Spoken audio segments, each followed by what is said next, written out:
Morning students, welcome to class 11th commerce. आज हम business studies के नेक्स्ट चैप्टर को स्टार्ट करने जा रहे हैं। ओके तो हमारा सेकंड चैप्टर कौन सा है? Chapter number 2, that is forms of business organisation. Okay तो स्टार्ट करने से पहले सबसे पहले हम क्या डिस्कस कर लेते हैं? The learning outcomes. After going through this particular session, student will be able to first of all list the different forms of business organisation. Student क्या जान पाएंगे सेशन के बाद कि कितने टाइप्स की हमारी फॉर्म्स की बिजनेस ऑर्गेनाइजेशन होती है। Second one, they can identify and explain the meaning and feature of sole proprietorship. उसके बाद वो first form of organisation sole proprietorship का मीनिंग, उसके फीचर्स के बारे में जान पाएंगे।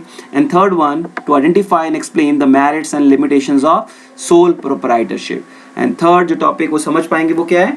मेरिट्स और limitations of sole proprietorship. Okay तो स्टार्ट करते हैं सेशन को हम अब। ओके तो इस सेशन में हम क्या बात करेंगे? हम सेक्शन 1 की बात करेंगे, that is sole proprietorship, it's concept, merits and limitation. तो स्टार्ट करते हैं अपना फर्स्ट टॉपिक। सबसे पहले हमें क्या पता लगाना है कि what are the different forms of business organisation. तो फॉर्म्स ऑफ बिजनेस ऑर्गेनाइजेशन होती क्या है? First of all, an organization which is engaged in some business or commercial activity is called business organization। यानी हम business organization किसको बोलते हैं? एक ऐसी organization जो किसी ना किसी इकोनॉमिक एक्टिविटी में लगी हुई है, एट द सेम टाइम वो बिजनेस कर रही है, कमर्शियल एक्टिविटी कर रही है, यानी कुछ कुल मिलाकर हम बोले इजी वे में बोले तो प्रॉफिट मोटिव के लिए काम कर रही है। यानी हर कोई ऐसी बिजनेस ऑर्गेनाइजेशन जो कमर्शियल एक्टिविटी में इन्वॉल्व होती है उसे हम बिजनेस ऑर्गेनाइजेशन कहते हैं। Okay And every business entity has to adopt some form of business organization to carry out its business activity।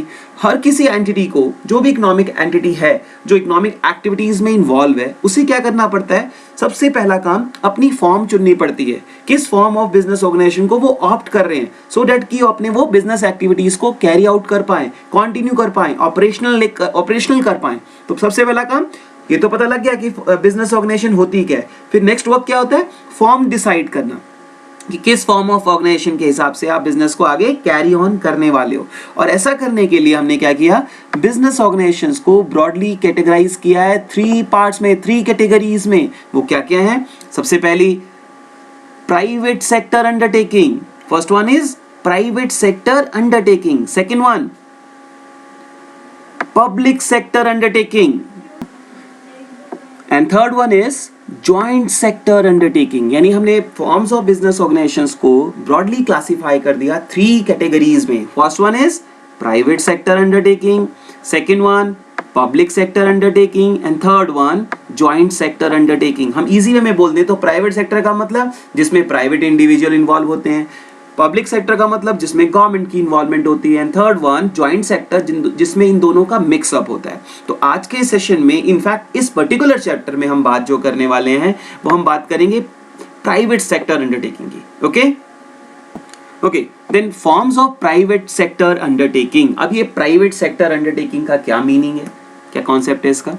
Business enterprises which are owned, controlled and managed by private individuals are known as private sector enterprises. ऐसी सभी business enterprises जिसको owned यानी जिसका मालिक, control जिसको controlling power हो, and managed by private individual यानी ऐसी ऑर्गेनाइजेशन जिसको ओन्ड भी और कंट्रोल भी और मैनेज भी कौन करता है? Private individuals.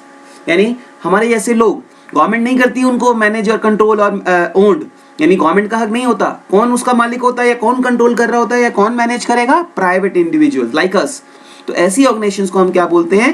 Private sector undertakings. इनका मेन मोटिव क्या होता है? प्रॉफिट अर्न करना। Their main motive is to earn profit. अब हम बात करते हैं कि कौन different forms of private sector enterprises की। Okay forms of private sector enterprises में हम किन किन अंडरटेकिंग्स को, किन किन एंटरप्राइजेस को कंसिडर करते हैं? सबसे पहले sole proprietorship, second one is joint Hindu family business, third one is partnership form of business, number fourth cooperative society, and last one is joint stock company. These are the examples of private sector enterprises. तो हमने private sector enterprises में कितने forms में divide किया उसको? 5 basically. क्या क्या है वो? Sole proprietorship, second one joint Hindu family business, third one is partnership, number fourth cooperative society, and last one is joint stock company.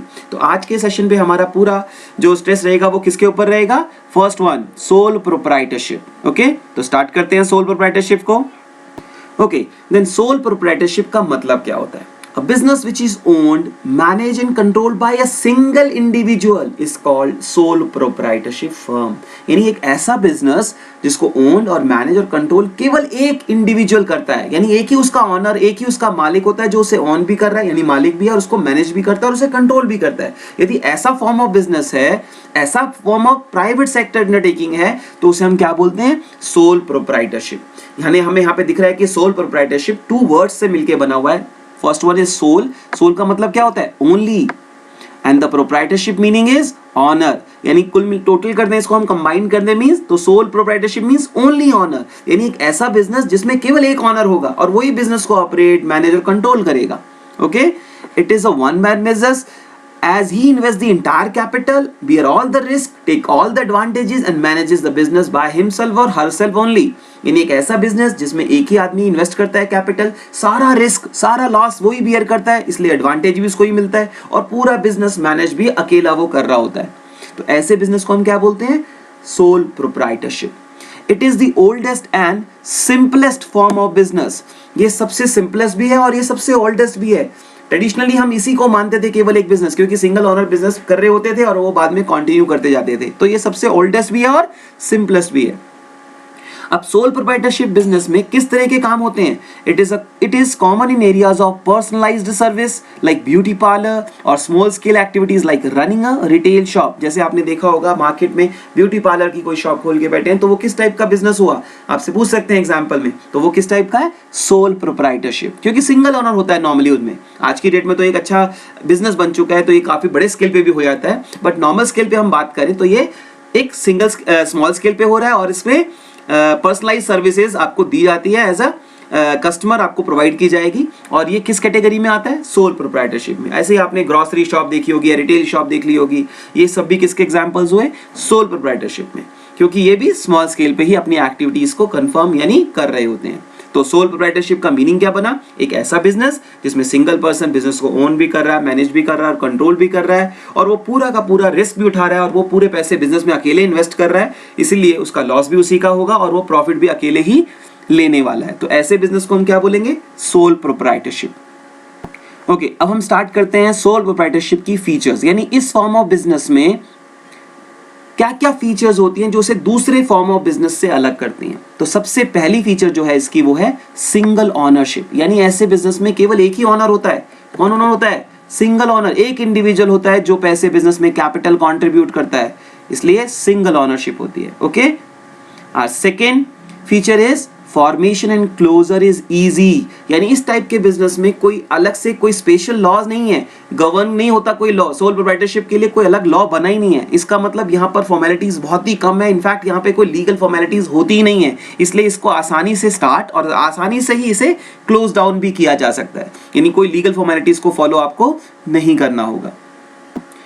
Third feature of sole proprietorship firm is unlimited liability. Unlimited liability क्या होती है? Here the liability of the owner is unlimited. हम यहाँ बोलते हैं कि भाई एक जो सोल प्रोप्राइटरशिप फर्म है उसमें जो ऑनर होता है उसकी लायबिलिटी अनलिमिटेड होती है, मींस कभी खत्म नहीं होने वाली है. ऐसा इसलिए बोलते हैं क्योंकि कई बार क्या होता है बिजनेस में काफी सारे लॉसेस हो जाते हैं और उसकी कवरिंग बिजनेस से नहीं हो पाती पूरी. जैसे एग्जांपल के लिए मैं बता रहा हूं, मान लीजिए एक फर्म है, उसमें असेट्स हैं 2 लाख रुपीस के. अब उसकी लायबिलिटीज इतनी ज्यादा हो चुकी हैं जो कि 2 लाख को क्रॉस कर चुकी हैं, उसकी लायबिलिटीज 3 लाख हो चुकी हैं और आपके जितने भी आपके जो लायबिलिटीज हैं वो आपसे पैसे डिमांड कर रही हैं और पैसे है नहीं बिजनेस में क्योंकि 2 लाख रुपीस के टोटल असेट्स हैं. तो जो 1 लाख रुपीस शॉर्ट हो रहा है वो कहां से लाएंगे आप? तो उस केस में ऑनर को अपने पर्सनल एसेट्स को बेच के भी वो 1 लाख रुपीस फर्म को देने पड़ेंगे. That is why we can say कि here the liability of the owner is unlimited. Means आपको लॉस की कवरिंग यदि बिजनेस से नहीं हो पाएगी तो आपके घर के यानी आपके डोमेस्टिक, प्राइवेट, डोमेस्टिक और पर्सनल एसेट्स, पर्सनल प्रॉपर्टीज को भी बिजनेस की लायबिलिटीज को मीट करने के लिए लिया जा सकता है, वो भी लायबल्स हैं. इसका मतलब क्या हुआ? Even the personal properties are held liable to meet the liabilities of the firm. Business के लायबिलिटीज को कवर अप करने के लिए आपकी पर्सनल प्रॉपर्टीज को भी यूज किया जा सकता है. That is why we said that कि here the liability of the owner is unlimited. Okay? Next feature is sole risk bearer and profit recipient, यानी जो बिजनेस का ऑनर होता है वो सिंगल होता है, इसलिए सारा का सारा रिस्क भी वही बियर कर रहा होता है, तो लॉस भी बियर करना पड़ेगा। इसका मतलब इन केस प्रॉफिट होता है और बिजनेस सक्सेसफुली चलता है तो वो पूरा का प्रॉफिट एंजॉय भी अकेले ही करता है। तो यहां पर सारा का सारा रिस्क भी उसके हाथ में और प्रॉफिट भी अकेले ही वही रिसीव करता है। तो we can say all the risk on his soldiers and shoulder and the entire profit enjoyed by him only, उसी का प्रॉफिट है, उसी के कंधों पर सारा का सारा लॉस भी जाएगा और प्रॉफिट भी वही एंजॉय करेगा। एनी रिस्क और failure of business is borne all alone by the owner, सारा लॉस जो होगा रिस्क की वजह से वो उसी को बियर करना है। सिमिलरली यदि बिजनेस सक्सेसफुली चल रहा है तो एंजॉय भी करेगा सारे के सारे बेनिफिट्स। ओके, तो सोल रिस्क बियरर भी वही है और प्रॉफिट का रिसिपिएंट भी वही है। Our next feature of sole proprietorship is control. यहां पर कंट्रोल का मतलब क्या है? पूरा मैनेजमेंट, पूरी पावर्स, पूरा डिसीजन मेकिंग राइट्स किसके हाथ में है? Only in the hands of the proprietor, यानी उसी सिंगल ऑनर के हाथ में है। सारे डिसीजन वो लेगा अकेले, उसको बीच में कोई जबरदस्ती इंटरफेयर नहीं कर सकता। वो हाँ सजेशन किसी से भी ले सकता है, बट पूरा डिसीजन मेकिंग का राइट किसके हाथ में है? उसके अकेले के हाथ में है। तो complete control of the business is held with the proprietor only. Okay, our next feature is lack of continuity. As the business and owner are one and the same entity, his death, insanity etc. will affect the existence of the business. इसका मतलब क्योंकि वो अकेले business कर रहा है और अकेले, इसलिए हम यहाँ पे बोलते हैं उसकी सेपरेट एंटिटी भी नहीं है, यानी ऑनर और बिजनेस एक ही एंटिटी माने जाते हैं। यदि बिजनेस का कोई भी लॉस होगा तो उसे बियर करना पड़ेगा। अगेन यानी अकेले उसको यदि कुछ प्रॉब्लम हो जाती है, उसकी डेथ हो जाए या इंसेन हो जाए या वो इनकैपेबल हो जाए, तो उसका बिजनेस पे बहुत ज्यादा इफेक्ट होना होएगा और हो सकता है उसकी वजह से बिजनेस को डिसकंटिन्यू भी करना पड़ जाए। मान लीजिए कुछ इनकैपेबिलिटी हो गई, कुछ एक्सीडेंट हो गया जिसकी वजह से ऐसी चोट लग चुकी है कि अब वो कैपेबिलिटी नहीं है काम करने के लिए, बिजनेस कंटिन्यू नहीं कर सकता, तो बिजनेस को क्या करना पड़ेगा? डिसकंटिन्यू, क्योंकि सिंगल ऑनर है, कोई और नहीं कर पाएगा उसकी जगह बिजनेस को आगे कंटिन्यू। ओके, तो यहां पर ये एक ड्रॉबैक भी है इसका कि लैक ऑफ कंटिन्यूटी रहती है।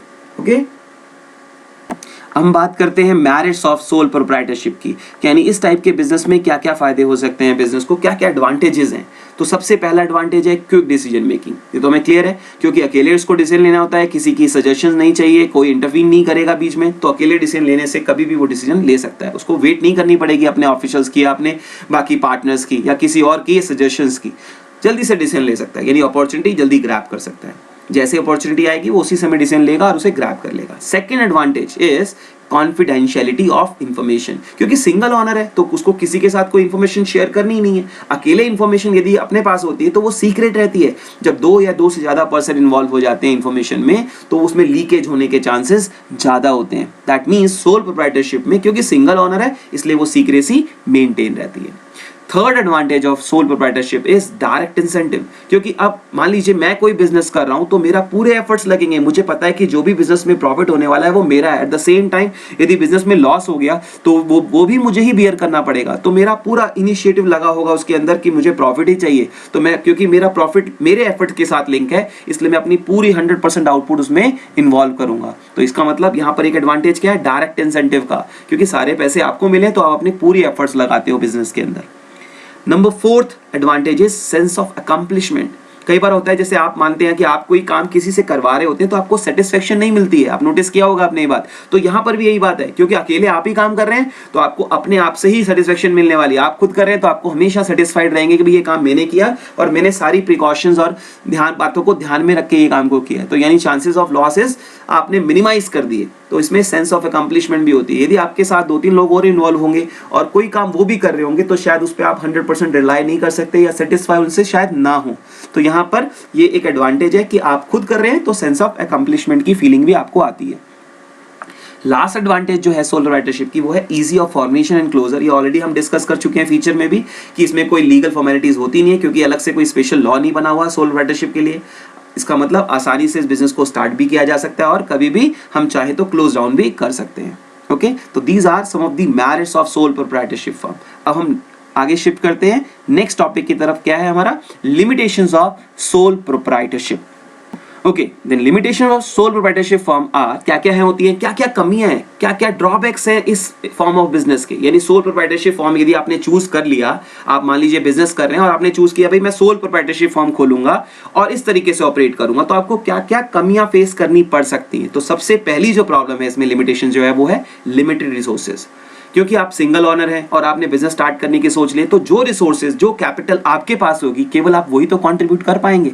ओके तो क्योंकि आप अकेले बिजनेस में इन्वेस्ट कर रहे हैं, तो इसका मतलब रिसोर्सेज थोड़े से कम होंगे। अगेन यदि आपने 2 या 2 से ज्यादा लोग इन्वॉल्व कर लिए होते और आपने पार्टनरशिप फॉर्म को चुना होता, जो हम आगे कंटिन्यू करेंगे नेक्स्ट सेशन में, तो आपके पास शायद resources as compared to sole proprietorship थोड़े ज्यादा होते। But in case of sole proprietorship, क्योंकि आप अकेले इन्वॉल्व हैं, आप ही कैपिटल लगा रहे हैं, तो इसका मतलब यहाँ पर रिसोर्सेज थोड़े लेस होंगे। तो ये एक ड्रॉबैक हो गया हमारे बिजनेस के लिए। यानी इस ऐसी फॉर्म ऑफ बिजनेस केवल स्मॉल स्केल पे ही कामयाब हो सकती है। यदि आप छोटी मोटी कोई शॉप खोल रहे हैं या कोई छोटा सा काम कर रहे हैं, कोई personalise activity, personalise services provide करें, तब ये अप्रोप्रिएट है सोल प्रोप्राइटरशिप फॉर्म। अदरवाइज आपको बिजनेस में रिसोर्सेज की फीलिंग जरूर आएगी कि भैया रिसोर्सेज हमारे पास कम है।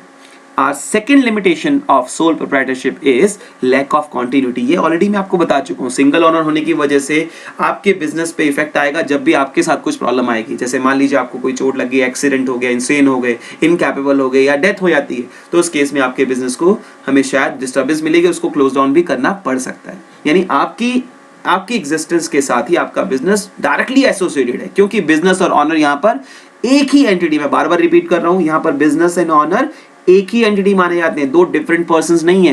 यानी आपकी और आपके बिजनेस की एंटिटी सिंगल है। जो बिजनेस पे इफेक्ट आएगा वो आपके ऊपर जरूर इफेक्ट आएगा, और जो आपके ऊपर इफेक्ट आएगा उसका इफेक्ट बिजनेस पे भी आने वाला है। And third limitations of sole proprietorship is unlimited liability. ये पॉइंट भी हमने ऑलरेडी फीचर में इंक्लूड किया था, तो वही बात मैं यहाँ बोलूंगा कि here the liability of the owner is unlimited. इसका मतलब ये हुआ कि बिजनेस में यदि लॉसेस ज्यादा हो गए तो उसके लिए आपके पर्सनल प्रॉपर्टीज को भी लायबल किया जा सकता है। आपकी पर्सनल लायबिलिटीज को यूज करके भी बिजनेस की लायबिलिटीज को कवर अप किया जाएगा। यानी आपकी लायबिलिटी यहां पर कैसी है? अनलिमिटेड।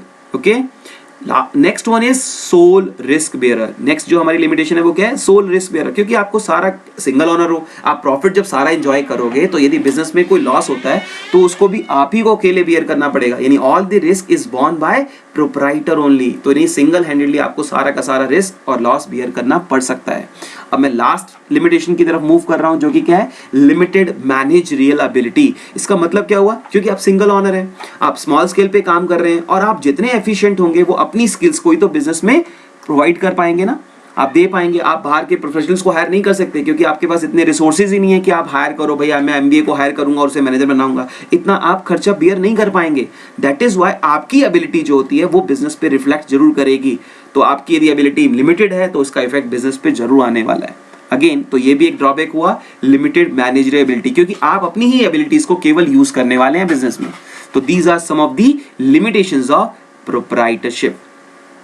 ओके, तो इस पूरे सेशन में हमने क्या देखा? सबसे पहले तो हमने देखा कि फॉर्म्स ऑफ बिजनेस ऑर्गेनाइजेशन होती क्या। मैं एक बार दोबारा से बता रहा हूं, ऐसी ऑर्गेनाइजेशन जो किसी ना किसी बिजनेस या कमर्शियल एक्टिविटी में इन्वॉल्व है उसे हम बिजनेस ऑर्गेनाइजेशन बोलते हैं। ओके, अब हर बिजनेस ऑर्गेनाइजेशन को, मैं फिर दोबारा रिपीट कर रहा हूं, कोई ना कोई फॉर्म ऑफ बिजनेस ऑर्गेनाइजेशन को चूज करना होता है कि वो किस टाइप का बिजनेस करने वाली है। सपोज मैं एक बिजनेस स्टार्ट करने वाला हूं, तो मेरे पास बड़ी सारी ऑप्शंस हैं कि मैं ये भी चूज कर सकता हूं, सेकंड भी ऑप्शन भी चूज कर सकता हूं, थर्ड भी। तो मेरे पास यहाँ पर जो ब्रॉड क्लासिफिकेशन है फॉर्म ऑफ बिजनेस ऑर्गेनाइजेशन की, वो 3 है। First one is private sector undertaking, second one is public sector, and third one is joint sector. तो इनमें से कोई भी चूज की जा सकती है according to your nature of business. आपके बिजनेस का नेचर क्या है और आप किस स्टाइल को फॉलो करने वाले हैं। तो इस सेशन में हमने क्या डिस्कस किया? प्राइवेट सेक्टर अंडरटेकिंग के बारे में डिस्कस किया कि प्राइवेट सेक्टर अंडरटेकिंग होती क्या है, जिसमें सारी की सारी ओनरशिप, कंट्रोल और मैनेजमेंट किसके हाथ में होता है? प्राइवेट इंडिविजुअल में। उसमें हमने डिफरेंट फॉर्म्स भी पढ़ लिए, sole proprietorship, joint Hindu family business, partnership, cooperative society and joint stock company. यानी आप कोई बिजनेस स्टार्ट करने वाले हैं और आप करना चाहते हैं और आप प्राइवेट सेक्टर अंडरटेकिंग में जाना चाहते हैं, तो आपको इन 5 फॉर्म्स में किसी एक को चूज करना पड़ेगा। मान लीजिए आपने एक ग्रोसरी शॉप खोलने की सोची, तो यू हैव 5 ऑप्शंस। आप इन 5 ऑप्शन में से कोई भी चुन सकते हैं। Depends on nature and size of the business and other factors also, जो हम लास्ट सेशन में बात करेंगे उसके बारे में भी। तो इसमें से फर्स्ट ऑप्शन क्या थी? Sole proprietorship. अकेले बिजनेस करना है, आप अकेले ऑनर बनना चाहते हैं, और इसी पर हमारा ये पूरा का पूरा सेशन डिपेंड था। इसमें हमने सोल प्रोप्राइटरशिप के मीनिंग को स्टडी किया, मीनिंग के बाद उसके फीचर को स्टडी किया, और फीचर के बाद ही हमने उसके मैरिट्स और डीमेरिट्स की बात भी की। ओके तो मैं होप कर रहा हूँ आपको ये सेशन भी अच्छा लगा होगा और आपने इस सेशन में जो भी हमने टॉपिक डिस्कस किए वो आपको अच्छे से समझ में भी आ गए होंगे और आप घर पे उसको अच्छे से रिवाइज भी कर लेंगे। Okay, thank you so much for watching this video. मिलते हैं फिर नेक्स्ट सेशन में नेक्स्ट वीडियो के साथ। Thank you so much, take care, bye.